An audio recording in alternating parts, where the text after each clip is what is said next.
Srikalahasti RTC bus stand వద్ద ఓ మహిళను ముగ్గురు గుర్తు తెలియని దుండగులు మోసం చేసి ఆమె వద్ద ఉన్న నగదును కాజేశారు అని two town CI Nagarjuna Reddy తెలియజేశారు. త్వరలో దుండగులను పట్టుకొని చట్ట ప్రకారం చర్యలు తీసుకుంటాము అని ఆయన తెలియజేశారు.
బస్టాండ్ సమీపంలో ఒక మహిళ నుంచి ముగ్గురు గుర్తు తెలియని వ్యక్తులు డబ్బు ఆశ చూపించి ఆమె మెడలో ఉన్నటువంటి బంగారు గొలుసు, గాజులు, రింగు ఆమెకి ఇచ్చే విధంగా మాయమాటలు చెప్పేసేసి ఆమె దగ్గర నుంచి డబ్బులు, గోల్డ్ ఆమెకే ఇచ్చినట్లు నటిస్తూ గోల్డ్ వాళ్ళ జోబులో వేసేసుకొని డబ్బులు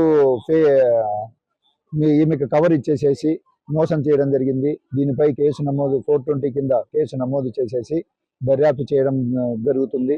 దీనిపైన కూడా సీసీ ఫుటేజీలు లభ్యమైనాయి. దాని ద్వారా మేము విచారణ చేపట్టేసేసి తగు చర్యలు తీసుకోవడం జరుగుతుంది.